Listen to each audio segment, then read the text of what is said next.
Hello guys. Good morning to all of you. Andriki kuda good morning. Na voice వినపడుతుందా? Please confirm చేయండి. Everyone please confirm. Okay. See guys, మనకి ఈ రోజు OTC సంబంధించి మనం ఎక్కడ దాకా అయిందండి? Order to cash. బిల్డింగ్ వరకు అయింది. Billing document. So billing document entry ఏంటి ఎవరు చెప్తారు? What is the billing document entry? Customer account dot sales. Credit sales entry ఏంటి? Sales account dot customer. So credit sales ఎప్పుడు? క్రెడిట్ సేల్స్ ఎప్పుడు? Customer account dot sales. మనకి credit memo వేరు, credit sales వేరు. ఓకేనా? సో నేను అడిగింది credit sales అని. క్రెడిట్ సేల్స్ ఎంట్రీ అంటే customer account dot sales. Credit memo అన్నప్పుడు sales account dot customer. Credit memo ఎప్పుడు ఇష్యూ చేస్తాం?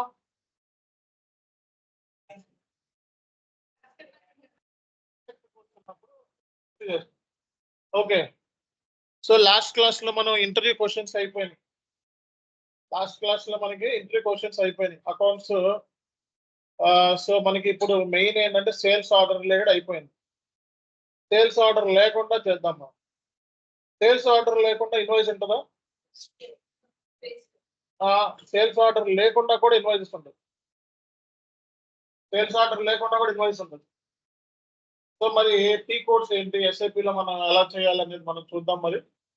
Okay, let's start.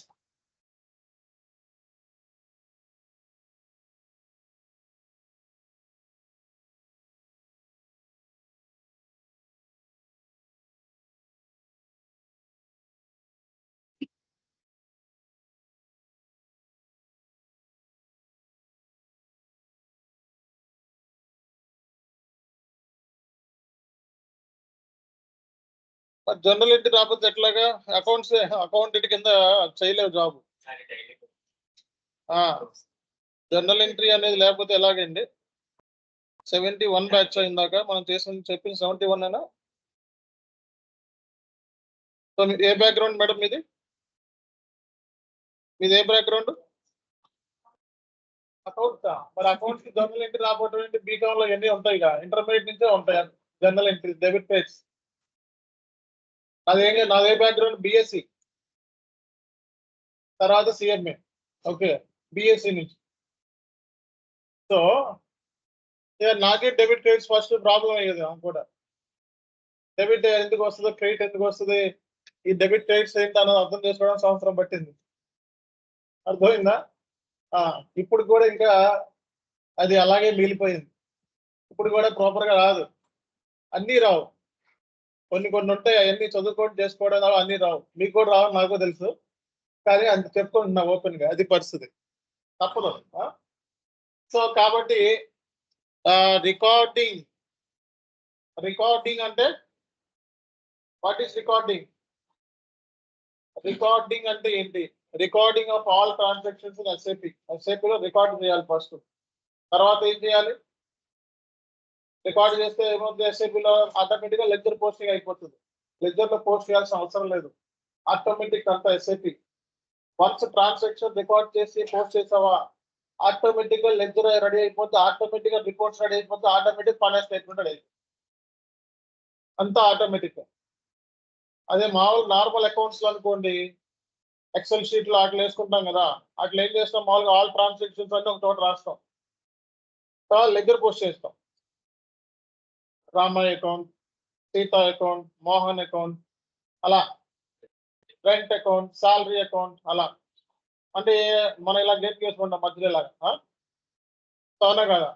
గీతకి వేసుకొని అప్పుడు చేస్తాం మనం. తర్వాత ఏం చేస్తాం?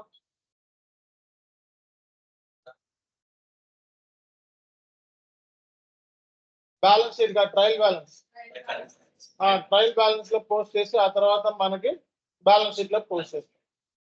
బట్ ఇక్కడ ఎస్ఐపిలో ఏంటి, ట్రాన్సాక్షన్ రికార్డ్ చేస్తే చాలు, మిగతా అన్ని ఆటోమేటిక్ గా అకౌంట్ లో పోస్ట్ అయిపోతాయి. ఆటోమేటిక్ గా అకౌంట్ లో పోస్ట్ అయిపోతాయి. కాబట్టి ఇక్కడ సో మనకి ఓటీసీలో ఏంటంటే order to cash. Customer order చేసినప్పటి నుంచి గూడ్స్ పంపించి వాడు మనకి డబ్బులు కట్టేంత వరకు ఆర్డర్ చేస్తే మనం గూడ్స్ పంపించిన తర్వాత వాడు ఏం చేయాలి? డబ్బులు పంపించాలి. రిసీవ్ చేసుకునే దాకా జరిగే ప్రాసెస్ ఏదైతే ఉందో దాన్నే మనం ఏం చెప్పాము? ఓటీసీ అని చెప్పి. కొత్తగా జాయిన్ అయిన వాళ్ళు R2R నుంచి కౌంట్ చేసుకోండి. ఓకే, కొత్తగా జాయిన్ అయిన వాళ్ళు R2R నుంచి లెక్కేసుకుని 3 క్లాసెస్ సరదాగా అర్థమైనా కొత్తగా జాయిన్ అయిన వాళ్ళు R2R నుంచి కౌంట్ చేసుకోండి. R2R, P2P, OTC. ఓకేనా? సో మళ్ళీ R2R బ్యాచ్ స్టార్ట్ అయిపోతుంది, మళ్ళా దగ్గర పడుతుంది. ఓకే, సో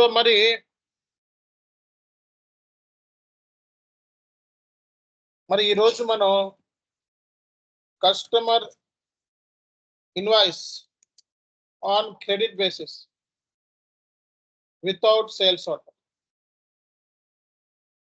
సేల్స్ ఆర్డర్ లేకుండా మనకి కస్టమర్ ఇన్వాయిస్ ఉంటాయా అంటే ఉంటాయి. ఎస్, ఆల్ కేసులో ఎంక్వైరీ, కొటేషన్, ఓకే, ఆ తర్వాత వాటితో కాంట్రాక్ట్, అగ్రిమెంట్, సేల్స్ ఆర్డర్ ఉండాల్సిన అవసరం లేదు.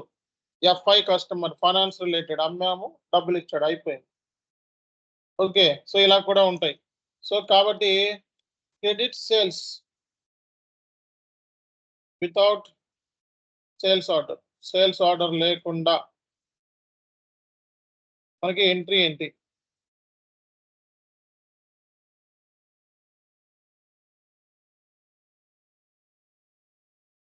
సో వితౌట్ సేల్స్ ఆర్డర్ లేకపోయినా అదే ఎంట్రీ, విత్ సేల్స్ ఆర్డర్ అయినా ఇదే ఎంట్రీ.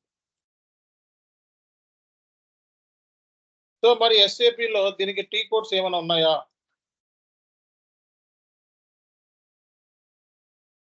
SAPలో టీ కోడ్స్ ఏంటండి? కస్టమర్ ఇన్వాయిస్ అంటాం. అక్కడ కస్టమర్ బిల్లింగ్ అంటే బిల్ చేస్తాం, ఎవరికి? కస్టమర్కి బిల్ చేస్తే మనకి డబ్బులు వస్తుంది. కస్టమర్ ఇన్వాయిస్ టీ కోడ్ ఏంటండి?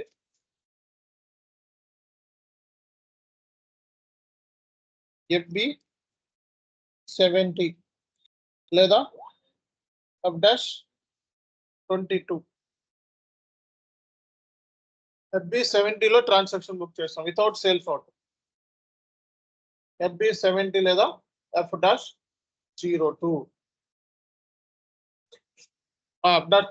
F-22. సో మనకి బ్యాలెన్సెస్, కస్టమర్ బ్యాలెన్సెస్ చూడాలంటే FD10N ఏంటిదండి? FD10N అంటే ఒక కస్టమర్ సంబంధించిన బ్యాలెన్సెస్ చూడాలంటే D అంటే కస్టమర్ ఎప్పుడు కూడా. ఓకే, అలాగే కస్టమర్ సంబంధించి ఓపెన్ ఐటమ్ అంటే ఏంటి? క్లియర్డ్ ఐటమ్ చూడాలి అంటే ఇంకోటి ఏంటి? FBL5N.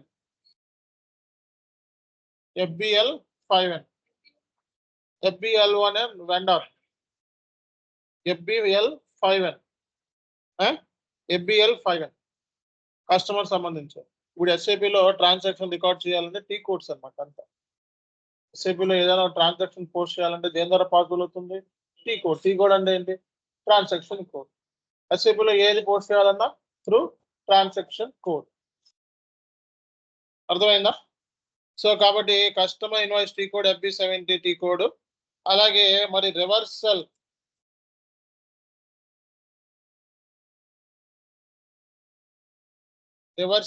అంటే ఏంటి? ఏదైనా ఒక ట్రాన్సాక్షన్ రాంగ్ గా పోస్ట్ చేస్తే ఏం చేస్తాడు ఎండ్ యూజర్? డాక్యుమెంట్ ని రివర్స్ చేస్తాడు. రివర్స్ చేయడానికి యూస్ చేసే T code FB08. So reversals ఎన్ని types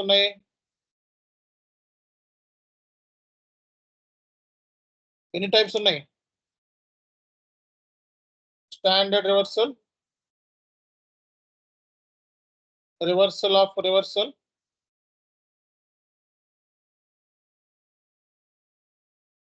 mass reversal.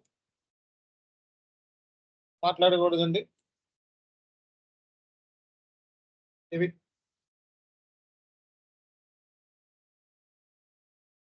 Reversal types ఎన్ని ఉన్నాయి? Standard reversal, reversal of reversal, mass reversal. Customer invoice T code ఏంటి? FD70. Customer balance T code ఏంటి? FD10N. Customer open item clear item FB59. Reversal T code FB08. Reversal types standard reversal, reversal of reversal, mass reversal.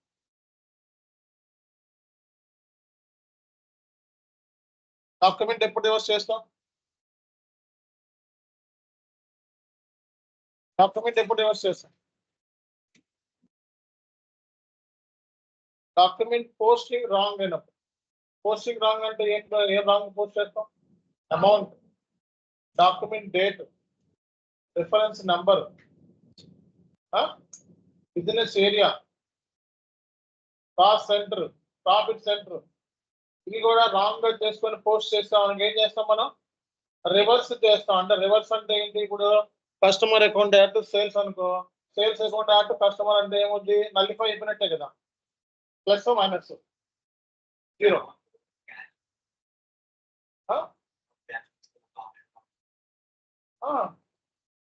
ఇప్పుడు మనం adjustment entry చేసుకుంటాం. డబ్బులు credit bases మనం మాట్లాడు. Cash base ఏమన్నా direct cash అని రాసుకుంటే అయిపోతుంది. ఇదంతా కూడా క్రెడిట్ బేస్. ఓపెన్ మాక్సిమం నువ్వు ఫాలో అప్రూవల్ కలుగుతుంది. క్యాష్ ఉంటుంది, క్రెడిట్ ఉంటుంది. బట్ క్యాష్ అంటే బ్యాంక్ అకౌంట్ రాసుకోవాలి. అదే క్యాష్ అని చెప్పి రాసుకోవాలి. అదే మన క్రెడిట్ అయితే బ్యాంక్ అకౌంట్ రాసుకోవాలి. ఓకేనా? సో అంటే కస్టమర్ రాస్తాం మనం. సో జనరల్ గా మనకి క్యాష్ సేల్స్ ఎంట్రీ ఏంటి? Cash to sales. అదే క్రెడిట్ సేల్స్ అయితే కస్టమర్ అదే ట్యాక్స్. అర్థమైందా? ఓకే. సో కాబట్టి ఇక్కడ కస్టమర్ ఇన్వాయిస్ సంబంధించి మనకి ఎంట్రీస్ ఇవి. ఈ ఎంట్రీస్ SAPలో పోస్ట్ చేసి రివర్సల్ చేస్తే ఒక పని అయిపోతుంది. దగ్గర పడ్డాం మనం. సో కాబట్టి రేపు పొద్దున మిమ్మల్ని ఎంట్రీలు అడిగితే క్యాష్ సేల్స్ చేశాను, క్రెడిట్ సేల్స్ చేసాము, పోస్టింగ్స్ అని చెప్పాలి. క్రెడిట్ సేల్స్ లో with sales order, without sales order. So without sales order అంతా కూడా FIలో, విత్ సేల్స్ ఆర్డర్ అంతా కూడా SD flow, with sales order అంతా కూడా SD flow, without sales order అంతా కూడా FI ఫ్లో. అర్థమైంది? ఎన్ని డేట్లకు వస్తుంది? Finance related. అదంతా ఏమైనా చెప్పిన డేట్లకు వస్తుంది? Sales related flow. అర్థమైందా? సో కాబట్టి ఇప్పుడు SAPలో మనం ఒక ట్రాన్సాక్షన్ మనం పోస్ట్ చేద్దాం.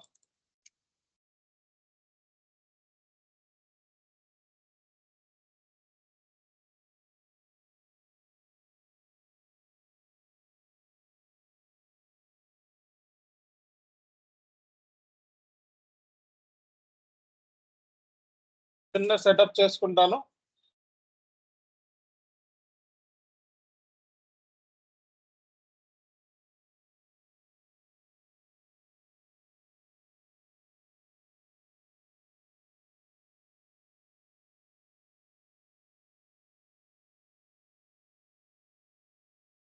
ఓకే. సో మరి స్టార్ట్ చేద్దామా? ఒక కస్టమర్ ఇన్వాయిస్ పోస్టింగ్ చేయాలి. టీ కోడ్ ఏంటి? FB70 అని చెప్పి కమాండ్ ఫీల్డ్ లో ఇవ్వండి. FB70 enter. సో ఇక్కడ కంపెనీ కోడ్ తీసుకోవాలి. ఏంటిదండి? Company code VIZ6. కస్టమర్ అంటే సోల్డ్ టు పార్టీ అన్నమాట. ఎవరికైతే అమ్ముతున్నా వాడు. సో ఇచ్చి ఎంటర్ కొట్టండి. ఇన్వాయిస్ డేట్ అంటే ట్రాన్సాక్షన్ క్రెడిట్ సేల్స్ ఎప్పుడు జరిగింది?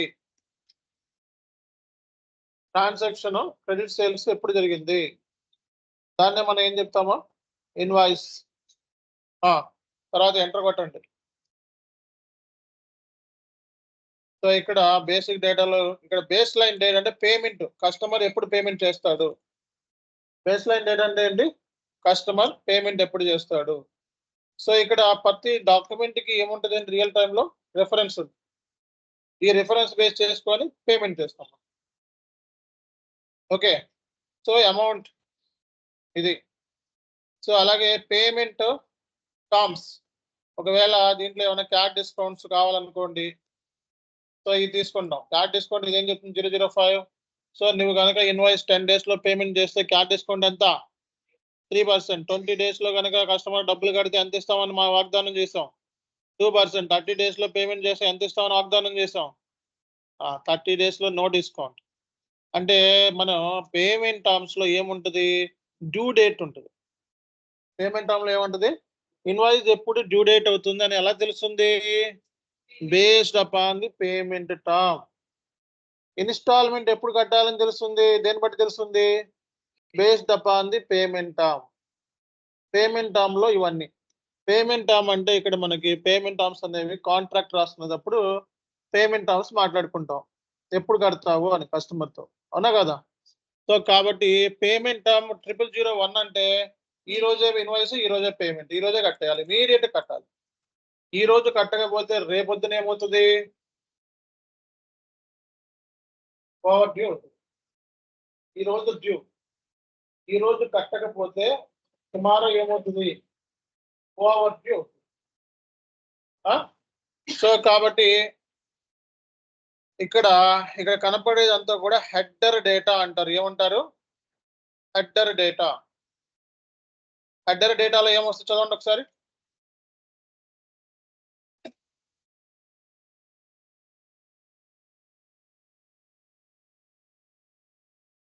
Number, invoice date, posting date, document type, amount, ఇవంతా కూడా ఏంటిది హెడర్ డేటా. సో మరి ఇక్కడ జిఎల్, ఒకవేళ జిఎస్టీ లాంటివి చేయాలనుకో సెలెక్ట్ చేసిన జిఎస్టీ తర్వాత చెప్తాను మీకు. ఫస్ట్ దానికి కస్టమర్ ఇన్వాయిస్ పోస్ట్ చేయండి. ఇక్కడ ఏం రావాలి,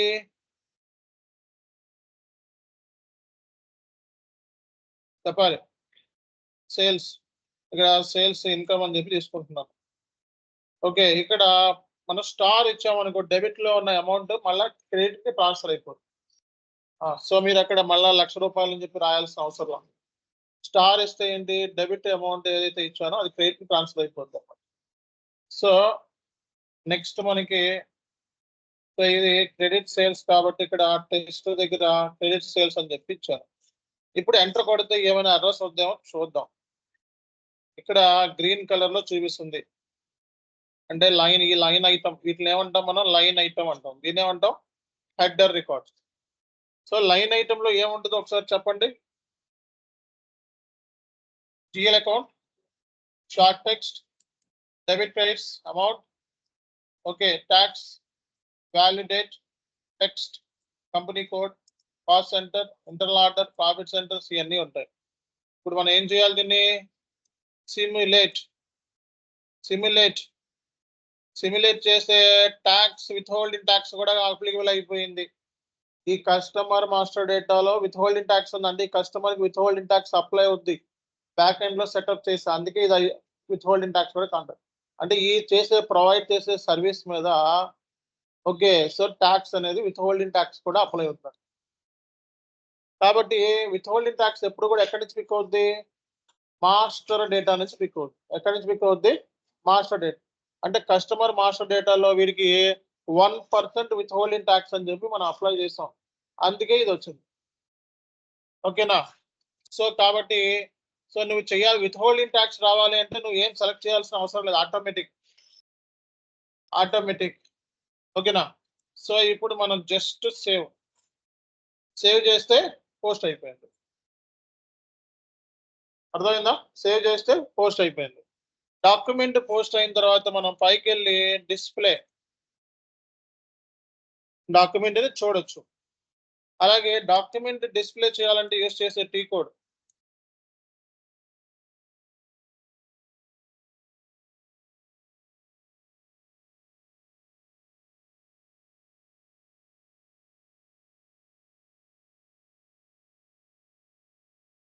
డాక్యుమెంట్ పోస్ట్ చేసిన చేంజ్ చేయాలంటే టీ కోడ్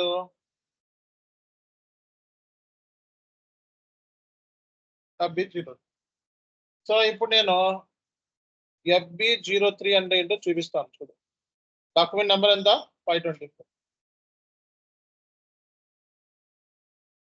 FB03 ఇక్కడ FB03 అనే డాక్యుమెంట్ చూడాలంటే ఏదైనా పోస్ట్ చేసిన డాక్యుమెంట్ చూడాలంటే దగ్గర ఏముంటే సరిపోతుంది, డాక్యుమెంట్ నంబర్ ఉంటే సరిపోతుంది. ఎంటర్ కొట్టండి, వచ్చేసింది. ఓకే, ఏమైనా మార్పులు చేకూర్పులు చేయాలనుకోండి, ఇక్కడ ఈ లైన్ ఐటమ్ లో ఏమైనా మార్పులు చేకూర్పు చేయాలనుకోండి, ఎడిట్ చేస్తే ఏమైనా పేమెంట్ మార్చుకోవాలనుకో పేమెంట్ మార్చుకోవచ్చు. దీన్ని బ్లాక్ లో కావాలంటే బ్లాక్ లో పెట్టుకోవచ్చు, పేమెంట్ బ్లాక్ లో కావాలంటే బ్లాక్ అవ్వకుండా అంటే పేమెంట్ అవ్వకుండా బ్లాక్ లో పెట్టుకోవచ్చు అనమాట. సేవ్ చేస్తే సేవ్ అవుతుంది. వార్నింగ్ మెసేజ్ కూడా ఎంటర్ కొట్టండి, సేవ్ అయిపోయింది. చూడండి ఇప్పుడు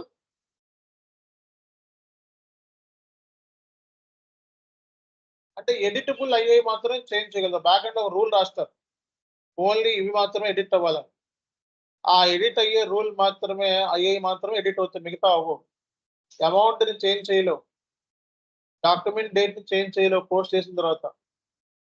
అర్థమైందా? ట్యాక్స్ ని చేంజ్ చేయలేవు పోస్ట్ చేసిన తర్వాత. చేంజ్ చేయలేవు అన్ని దేంట్లో ఉంటాయి, గ్రే అవుట్ అంటారు. ఏమంటారు? గ్రే అవుట్ లో ఉంటాయి. చేంజ్ అయ్యేవి దేంట్లో ఉంటాయి, ఎడిటబుల్ మోడ్ లో ఉంటాయి. అర్థమవుతుందా లేదా? అర్థమవుతుంది కదా అందరికీ కూడా? క్లారిటీ ఉంది కదా? క్లారిటీ ఇంపార్టెంట్ నేర్చుకునేటప్పుడు. ఓకే, కన్ఫ్యూజన్ ఏం కన్ఫ్యూజన్ మేడం? పే చేయలేదు, డబ్బులు వస్తాయి. కస్టమర్కి అమ్మాం. కస్టమర్ అంటే ఏంటి? అకౌంట్స్ ఇక్కడ జనరల్ గా ఏంటంటే సేల్స్ ఆర్డర్ అన్ని ఎందుకు క్రియేట్ చేసాం, కస్టమర్ అమ్మడానికి. అవునా కదా? ఇప్పుడు కస్టమర్ అమ్మితే ఏమొస్తాయి, నీకు డబ్బులు వస్తాయి. ఓటీసీ అంటే ఏంటి? Order to cash. ఎవరు ఆర్డర్ చేస్తారు? కస్టమర్. ఎవరు డబ్బులు కడతారు? కస్టమర్. నేను బిర్యానీ షాప్, నువ్వు కస్టమర్. నేను బిర్యానీ షాప్, మీరు కస్టమర్. నా దగ్గరికి వచ్చారు, నేనేం ప్రొవైడ్ చేస్తా? బిర్యానీ ప్రొవైడ్ చేస్తా. నేనేం రాసుకుంటాను? బిర్యానీ ఇష్యూడని రాసుకుంటాను. మీరేం చేయాలి? నాకు డబ్బులు కట్టాలి. Books of account company point of లో ఆలోచించాలా, కస్టమర్ పాయింట్ ఆఫ్ లో ఆలోచించాలా? కంపెనీ పాయింట్ ఆఫ్ లో ఆలోచించాలి. నేను బిల్ ఇచ్చా, అంతేనా? ఇక్కడ ఎవరికి ఇచ్చాం మనం? బిల్లు కస్టమర్కి ఇచ్చాం. దేనికి? సర్వీస్ ప్రొవైడ్ చేస్తాం. డబ్బులు ఎవరు కట్టాలి? కస్టమర్ కట్టాలి. ఇప్పుడు డబ్బుల గురించి మాట్లాడతాం, ఓన్లీ బిల్లింగ్ గురించి మాట్లాడతాం. క్లారిటీ వచ్చిందా? అకౌంట్ వీక్ బాగా. సో ఇది పరిస్థితి. ఓకే, ఇదంతా బిల్ అండి. బిల్లు కంపెనీ ఉంటుంది కదా, కంపెనీ డబ్బులు రావాలని ఏం చేస్తుంది? ఇప్పుడు నేను ఉన్నాను, నాకు ఫీజు కట్టారు, నేను ఇస్తాను మీకు బిల్ ఇస్తాను. సో ముందు నేను బిల్ ఇస్తే కదా ఫీజు కట్టేది. ఓకే, నా కోర్సు ఫీ 20,000 అన్ని బిల్ ఇచ్చాను, అప్పుడు నువ్వు ఏం చేస్తావు? పేమెంట్ చేస్తావు, అంతేనా కదా? ఇప్పుడు ఎవరికి ఇచ్చాను బిల్లు? మీకు ఇచ్చాను. పేమెంట్ వస్తుంది తర్వాత చేస్తాం. క్రెడిట్ కేసు కూడా అంతా కూడా అదంతా ఏంటిది? Credit base. ఇప్పుడు జనరల్ గా ఇప్పుడు అయ్యేది కాదు, ఇది సర్వీస్ అనేది జరిగేది ఫ్యూచర్ లో జరిగేది. అర్థమైందా? అందుకే క్రెడిట్. ఇది క్రెడిట్ అంటే ఏంటి? అప్పు. క్యాష్ అంటే ఏంటి? ఇమీడియట్ గా. క్లారిటీ వచ్చిందా? రైట్. సో కాబట్టి క్యాష్ బేసిస్, క్రెడిట్ బేసిస్. మనం books of account cash credit basis? Credit basis, accrual concept. మనం అంటే ఫ్యూచర్ లో జరిగేవి వచ్చేవి కూడా రాసుకుంటాం మనం బుక్స్ ఆఫ్ అకౌంట్ లో. అర్థమైందా? క్యాష్ కాదు, ఫ్యూచర్ లో వచ్చేవి అటు పేమెంట్లు చేసేవి కూడా. అందుకే పేయబుల్ అన్నా రిసీబుల్ అన్నా, ఊరినే కాదు. ఓకేనా? సో బిఎస్సి స్టూడెంట్ నేనే చెప్తున్నా ఇంత బాగా చూసుకోండి మరి. సో కాబట్టి మనం ఫాలో అయ్యేది సో అక్రూవల్ కాన్సెప్ట్. అక్రూవల్ అంటే ఏంటి? Expenditure incurred but it will be paid in future. Revenue generated but it will be received in future. అంటే ఏంటి? మనం ఈ రోజున ట్రాన్సాక్షన్ జరిగితే డబ్బులు వచ్చేది ఫ్యూచర్ లో. ఈ రోజున మనం కొంటే పేమెంట్ చేసేది ఫ్యూచర్ లో. ఫ్యూచర్ గురించి మాట్లాడితే అప్రూవల్. అర్థమైందా లేదా? కాబట్టి మన బుక్స్ ఆఫ్ అకౌంట్స్ అంతా కూడా అక్రూవల్ కాన్సెప్ట్ అన్నమాట. అర్థమైందా లేదా? Accrual concept. కొన్ని ఎగ్జాంపుల్స్ మీకు చెప్తానండి తర్వాత, నో వరీస్. మరి ఈ ట్రాన్సాక్షన్ పోస్ట్ అయిపోయింది కదా, డాక్యుమెంట్ నెంబర్ ఎంత? 524. 524 ఇది కదా. ఈ డాక్యుమెంట్ లో నేను అమౌంట్ రాంగ్ గా తీసుకొని పోస్ట్ చేశాను. ఓకే, లేకపోతే డాక్యుమెంట్ డేట్ రాంగ్ గా తీసుకొని పోస్ట్ చేశాను, లేకపోతే రిఫరెన్స్ నెంబర్ రాంగ్ గా తీసుకొని పోస్ట్ చేశాను, లేకపోతే కరెన్సీ రాంగ్ గా తీసుకొని పోస్ట్ చేశాను. అప్పుడు మనం రివర్స్ చేయాలి అంటే యూజ్ చేసే టీ కోడ్ ఏంటి? FB08. సో ఇక్కడ document customer invoice document type ఏంటి? DR. SAP లో ఏదైనా డాక్యుమెంట్ మనం పోస్ట్ చేస్తున్నాము అంటే అది త్రూ డాక్యుమెంట్ వైజ్ పోస్ట్ చేస్తాం. Document type represents what kind of transaction you are going to post in SAP. అర్థమైందా లేదా? డాక్యుమెంట్ టైప్ ని బట్టి SAP లో ట్రాన్సాక్షన్ అనేది ఎలా పోస్ట్ చేయాలని చెప్తున్నాను అన్నమాట. కాబట్టి మనకి DR అంటే డాక్యుమెంట్ టైప్ అని అర్థం. ఓకేనా? So document type represent what kind of nature of transaction you are going to post in SAP అనేది డాక్యుమెంట్ టైప్ రిప్రజెంట్ చేస్తుంది. సింపుల్ లా. కాబట్టి ఇక్కడ కస్టమర్ ఇన్వాయిస్ డాక్యుమెంట్ టైప్ అని చెప్పి కూడా రాసుకోండి. ఇక్కడ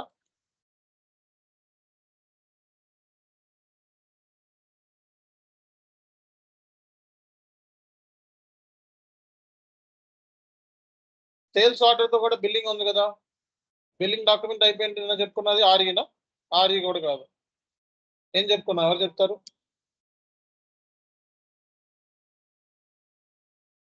ఏం చెప్పుకున్నామండి నిన్న కొన్ని పోస్ట్ చేస్తాం కదా మనం.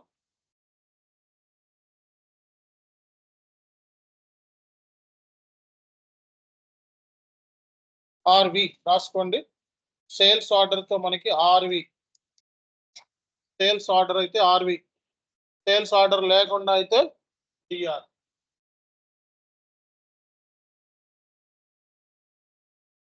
Customer invoice document type DR. Customer invoice document type with sales order RV. ఏంటండి? RV.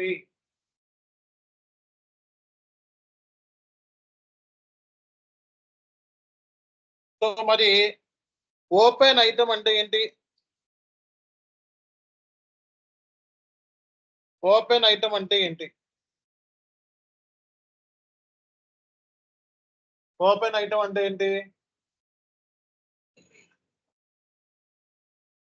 ఓపెన్ ఐటమ్ అంటే క్లియర్ కాలేదు అని అర్థం. క్లియర్ కావటం అంటే ఏంటి? కస్టమర్ దగ్గర నుంచి డబ్బులు రాలేదు. ఓకే, ఆ లిస్ట్ చూడాలంటే యూజ్ చేసే టీ కోడ్ ఏంటి? FBL5N. Open item, clear item. డబ్బులు వచ్చి రావాల్సి ఉంది. ఓపెన్ ఐటమ్ రెడ్ లో ఉంటుంది, ఎప్పుడు red colour. Clear item green colour. FBL5N. ఇక్కడ కస్టమర్ నెంబర్ తీసుకో, కస్టమర్ నెంబర్ తీసుకో, ఎగ్జిక్యూట్ చేయి. సో ఇక్కడ RV అంటే ఏంటిది? RV అంటే ఏంటిది? ఓపెన్ ఐటమ్ లో ఉంది ఇది. ఓకే, నిన్నటిది. సో ఈ రోజు ఇది పోస్ట్ చేసింది VIZ6 కంపెనీ కోడ్. ఈ కంపెనీ కోడ్ సంబంధించిన కస్టమర్ మనకి ఇన్ని ఐటమ్స్ అంటే ఇక్కడ ఈ కస్టమర్ దగ్గర నుంచి ఇంత అమౌంట్ రావాలని అర్థం. అర్థమైందా మీకు? కస్టమర్ దగ్గర నుంచి ఇంత అమౌంట్ రావాలి. ఓపెన్ ఐటమ్ అంటే ఇది రెడ్ కలర్ లో ఉంటే ఓపెన్ ఐటమ్ అంటే రావాల్సి ఉంది అంటే అవుట్ స్టాండింగ్. కాబట్టి ఇది ఓపెన్ ఐటమ్. ఓపెన్ ఐటమ్ అంటే క్లియర్ కాని ఇన్వాయిస్. క్లియర్ ఐటమ్ అంటే క్లియర్ అయింది. ఎక్కడ చెక్ చేస్తాం? FBL5N. కాబట్టి కొన్ని ఐటమ్స్ డ్యూ, ఓవర్ డ్యూలో ఉన్నాయి. కొన్ని ఐటమ్స్ ఇంకా డ్యూ కాలేదు. డ్యూ అంటే ఏంటి? ఓవర్ డ్యూ అంటే ఏంటి? ఈ లోపల కట్టాలి. ఓవర్ డ్యూ అంటే టైం అయిపోయింది, మన క్రెడిట్ కార్డ్స్ డబ్బులు కట్టాం, ఓవర్ డ్యూలోకి వెళ్ళిపోతుంది, ఎక్స్ట్రా ఛార్జీలు వేస్తారు. అట్లా కంపెనీ కూడా ఎక్స్ట్రా ఛార్జ్ కట్టకపోతే కస్టమర్ టర్నింగ్ అనే కాన్సెప్ట్ ఉంది. ఏంటంటే టర్నింగ్. కాబట్టి కాన్సెప్ట్ అర్థమైంది కదా. ఇప్పుడు మన ఎస్ఏపిలో బ్యాలెన్సెస్, కస్టమర్ బ్యాలెన్సెస్ ని ఎలా చూడాలి? ఇప్పుడు ఇక్కడ ఎంత బ్యాలెన్స్ చూపిస్తుంది? కస్టమర్ దగ్గర రావాల్సింది ఇంత. బ్రేకప్ ఇది. ఓకే, పలానా ఇన్వాయిస్ ఇది, పలానా ఇన్వాయిస్ ఇంకా డబ్బులు రాలేదు, ఇన్వాయిస్ పంపించాను డబ్బులు రాలేదు, ఇన్వాయిస్ పంపించే డబ్బులు రాలా.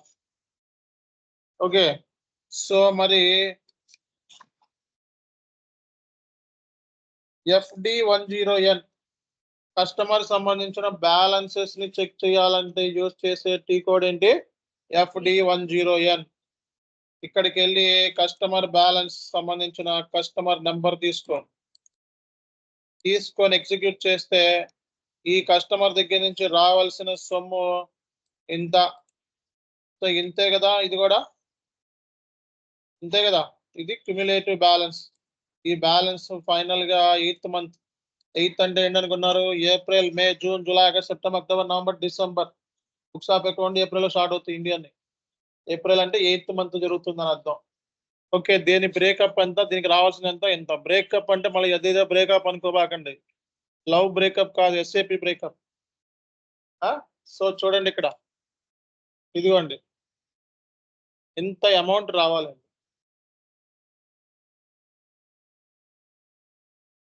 ఇంత అమౌంట్ కస్టమర్ దగ్గర నుంచి రావాల్సింది కాబట్టి చూసుకోవచ్చు కదా. సో అలాగే మనకి ఎస్ఏపిలో కస్టమర్ ఏజింగ్ రిపోర్ట్ అని ఉంది, చాలా ఇంపార్టెంట్. రేపొద్దున 30 రోజుల్లో మన దగ్గరికి ఎంత రావాలి, 60 రోజుల్లో మన దగ్గరికి ఎంత రావాలి, 90 days లో ఎంత రావాలి, 120 days లో ఎంత రావాలి అని చెప్పేదే ఏంటిది? Ageing report. Due date analysis అంటారు. ఏమంటారు? Due date analysis. మరి అది ఎలా చూడాలి అని అంటే అకౌంటింగ్, నెక్స్ట్ వచ్చేటప్పటికి ఫైనాన్షియల్ అకౌంటింగ్, అకౌంట్స్ రిసీవబుల్. మనం ఉన్నది ఇప్పుడు అకౌంట్ రిసీవబుల్కి వచ్చేసాం. ఇక్కడ informative system, reports, customer balances చూడాలనుకో ఇదిగో ఈ రిపోర్ట్స్ అనమాట. ఇవన్నీ రిపోర్ట్స్ ఉంటాయి. ఇందులోకి వెళ్ళి రిపోర్ట్ ఎగ్జిక్యూట్ చేస్తే సరిపోద్ది. వర్కౌట్ అవట్లే. ఇది చూడండి, ఈ రిపోర్ట్స్ చూడండి. జస్ట్ నువ్వు కస్టమర్ ఏదైనా కస్టమర్ బ్యాలెన్స్ చూడాలనుకో నీ కంపెనీ కోడ్ ఇచ్చి సో బ్యాలెన్స్ చెక్ చేసుకోవచ్చు. ఇదిగోండి ఈ కస్టమర్కి రావాల్సిన అమౌంట్ ఎంత అని బ్యాలెన్స్ చెక్ చేసుకోవచ్చు. రిపోర్ట్స్ అనమాట ఎస్ఏపిలో. ఓకే, ఇది చూడండి, due date analysis for open item. చూసారా? S_, గుర్తుపెట్టుకోవాల్సిన అవసరం లేదు. దీన్ని ఏజింగ్ రిపోర్ట్ అంటారు సింపుల్ గా. దీని మీద క్లిక్ చేసి సో నువ్వు నీ కంపెనీ కోడ్ ఇచ్చేసావు అనుకో. ఓకే, సో ఇచ్చేస్తే ఏజింగ్ రిపోర్ట్ చెప్పేస్తుంది సిస్టమ్. 30 రోజుల్లో రావాల్సింది ఎంత, 60 రోజుల్లో రావాల్సింది ఎంత. మేనేజ్మెంట్ కి 30 రోజుల్లో రావాల్సిన వాళ్ళని ఫాలో అప్ చేస్తాం, 60 రోజుల్లో రావాల్సింది ఫాలో అప్ చేస్తాం డబ్బుల కోసం. క్లారిటీ వచ్చిందా? దాన్ని ఏమన్నాం మనం? Customer ageing report.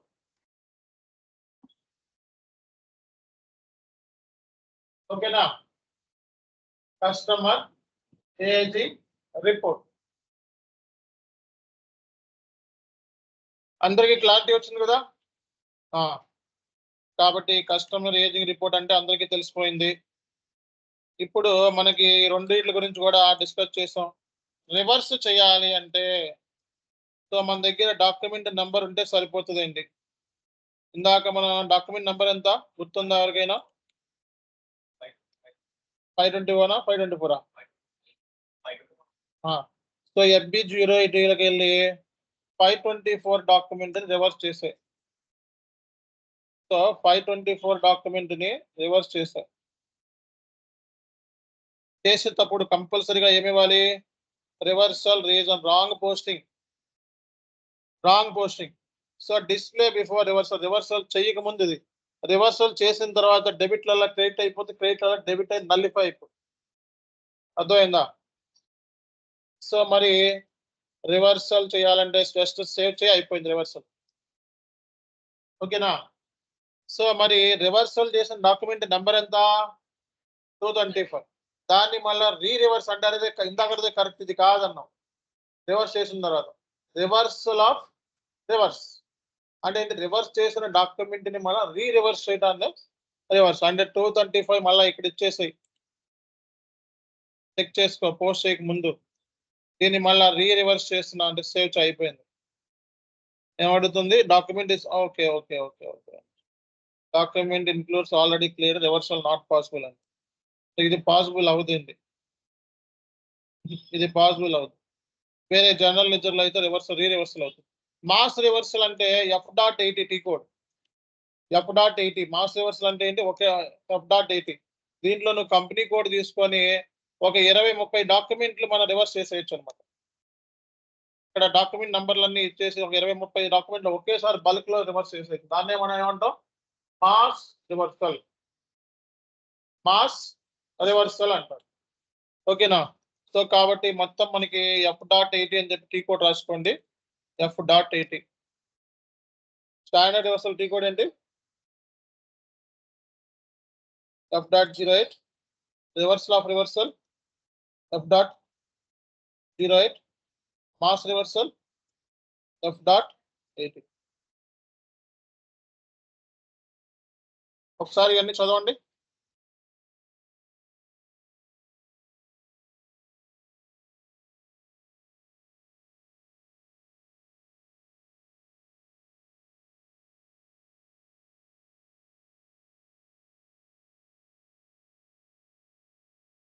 క్లారిటీ వచ్చింది కదా అందరికీ కూడా?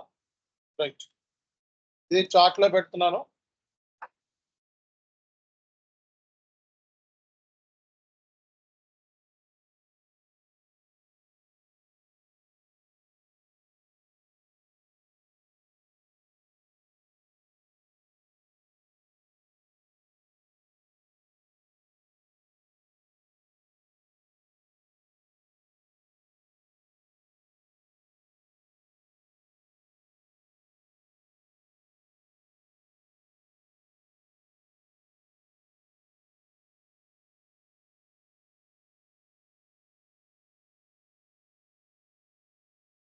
అండ్ వెరీ ఇంపార్టెంట్ న్యూస్, మనకి SAPలో జాబ్స్ పడ్డాయి.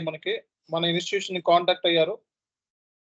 సో మన ఇన్స్టిట్యూషన్ కి కాంటాక్ట్ అయ్యారు ఒక కంపెనీ. ఓకే, సో మన స్టూడెంట్స్ ఫ్రెషర్ స్టూడెంట్స్ ఎవరైతే ఉంటారో ఫ్రెషర్ స్టూడెంట్స్ 5 వేకెన్సీస్ కావాలని చెప్పి మెన్షన్ చేశారు. కాబట్టి సో వెంటనే ఇక్కడ 8309168288 ఫ్రెషర్ అంటే ఏంటంటే ఇది only for FICO consultant, SAP FICO consultant కి ఎవరైతే కోర్స్ కంప్లీషన్ చేస్తున్నారో మన స్టూడెంట్స్. ఓకే, సో అది ఎండ్ యూజర్ అయితే డెఫినెట్ గా నేను మెన్షన్ చేస్తాను. అది ఎండ్ యూజర్ అయితే మనకి ఇప్పుడు రిక్వైర్మెంట్ ఏం రాలేదు, అంత ముందు వచ్చింది. బట్ మన ఇన్స్టిట్యూషన్ ని కాంటాక్ట్ అయ్యి ఓకే సో మనకి అడగటం జరిగింది మన స్టూడెంట్స్ ని. అండ్ వెరీ ఇంపార్టెంట్ పాయింట్ ఏంటంటే ఎవరైనా డబ్బులు కట్టమంటే, ఓకే సో ఎప్పుడైనా జాబ్ ఇచ్చి డబ్బులు కట్టమంటే వీఆర్ నాట్ రెస్పాన్సిబుల్. అర్థమైందా? మేము ఎప్పుడు కూడా బ్యాక్ డోర్ జాబ్ ప్రాసెస్ కానీ ఓకే సో లేకపోతే సపోర్ట్ అంటే ఏంటి, ఆల్రెడీ కంపెనీలో పనిచేసే వాళ్ళకి వాళ్ళ సిస్టంలో యాక్సెస్ చేసి వాళ్ళకి హెల్ప్ చేయడం కానీ, సో అలాగే ప్రాక్సీ అంటే ఏంటి, వెనకాల నుంచి మిమిక్రీ ఆర్టిస్ట్ పెట్టి చేయించడం, సేమ్ లిప్ సింకింగ్ అది అవన్నీ ఇవన్నీ కంప్లీట్ అగైనిస్ట్. దీని మీద ఆల్రెడీ షార్ట్ ఫిలింలు కూడా తీసాను, మీ అందరికీ తెలిసే ఉంటుంది. షార్ట్ ఫిలింలు కూడా తీసాం దీని మీద. కాబట్టి we are not responsible if employer ask money and if you pay. మన దగ్గరికి వచ్చి అడిగారు అంటే ఏంటి, వాళ్ళు మేము అంత చాలా మంది అడుగుతూ ఉంటారు, మెసేజ్లు వస్తూ ఉంటాయి, ఈమెయిల్స్ వస్తూ ఉంటాయి. వాళ్ళు జెన్యూన్ ఎవరు అనేది మనకు తెలియదు. ఓకే, మనల్ని వచ్చి అడిగారు, వాళ్ళకి రెజ్యూమ్ పంపించమన్నారు, కాబట్టి మీ రెజ్యూమే పంపిస్తాము. అది షార్ట్ లిస్ట్ అయితే వెల్ అండ్ గుడ్. సో అది మీకు ఆఫర్ లెటర్ ఇస్తే సూపర్, మీకు సాలరీ పే చేసి అంతకంటే హ్యాపీ ఏమి. మీరు ఎక్కడ కూడా డబ్బులు కట్టకండి ఎవరికి. అర్థమైందా? మేము డబ్బులు ఎక్కడ తీసుకోము, ఎవరిని కట్టనివ్వం. ఫస్ట్ బ్యాక్ డోర్ కంప్లీట్ గా అగైనిస్ట్. కాబట్టి సో FICO కన్సల్టెంట్స్ ఎవరైతే ఉన్నారో వాళ్ళకి మనం ఇచ్చే ఆపర్చునిటీ, సో 5 వేకెన్సీస్ ఉన్నాయి ఫ్రెషర్ కింద. కొన్ని కంపెనీస్ మనకి స్టార్ట్అప్ కంపెనీస్ అవి కాంటాక్ట్ అవుతాయి, వన్స్ మీకు డీటెయిల్స్ మీరు రెజ్యూమ్ ఫార్వర్డ్ చేసిన కాల్ వచ్చిన తర్వాత మీకే ఏంటి కంపెనీ అనేది తెలుస్తుంది. కాబట్టి ఇక్కడ కంపెనీ డీటెయిల్స్ మెన్షన్ చేయట్లా. ఓకేనా? సో అది మన పర్టికులర్ మన స్టూడెంట్స్ ఎవరైతే ఉంటారో అది మీరు బాబ్జీ సార్ని కాంటాక్ట్ అయితే ఆ కంపెనీ డీటెయిల్స్ ఇవన్నీ కూడా ఏంటో చెప్తారు. ఫర్దర్ డీటెయిల్స్ ప్రస్తుతానికైతే రెజ్యూమే పంపించండి. ఓకేనా? సో కాబట్టి మనకి కన్సల్టెంట్ కి ఆపర్చునిటీ ఉంది. అది గ్రూప్ లో మనం పెట్టాము. కాబట్టి 5 వేకెన్సీస్ అంతకుముందు ఇద్దరికి జాబ్స్ ఇచ్చాం. ఓకే, టెస్టింగ్ లో ఒక అమ్మాయికి జాబ్ ఇచ్చాం. సో అంటే ఏంటి, మనం ఇప్పించామంటే మనం కాంటాక్ట్ అయ్యి ఓన్ గా కొట్టుకోవడమే. అంతే తప్పిస్తే దాంట్లో మీకు ఏమి హై లెవెల్ కన్స్ట్రక్షన్స్ అయితే ఉండవు. బట్ మన దగ్గరికి వస్తే కొంచెం ఇంటర్వ్యూ అనేది కొంచెం సింపుల్ గా ఉంటుంది, మరీ ఎక్కువ కాకుండా. అది మన దగ్గర ఉన్న బెనిఫిట్ అన్నమాట. ఓకే, మన స్టూడెంట్స్ తీసుకుంటున్నారు అంటే మాక్సిమం మనకి మార్కెట్ లో రిప్యుటేషన్ ఉంది. ఎస్ఏపిలో మనం తెలుసు కదా, మనకి మార్కెట్ ఉంది. ఎస్ఏపిలో మన స్టూడెంట్స్ నెంబర్ 1 గా మనకి డీల్ చేస్తూ ఉంటారు ఏదైనా సరే. ఓకే, ప్రజెంటేషన్స్ కాడి నుంచి అన్ని కూడా ఎక్సలెంట్ ట్రైనింగ్ ఉంటుంది మనకి. కాబట్టి మనల్ని కాంటాక్ట్ అవుతారు. అది కూడా మనది private limited company. Chanu SK Infotech is private limited company. కాబట్టి మనల్ని కాంటాక్ట్ అవుతారు. Okay, thank you very much. See you.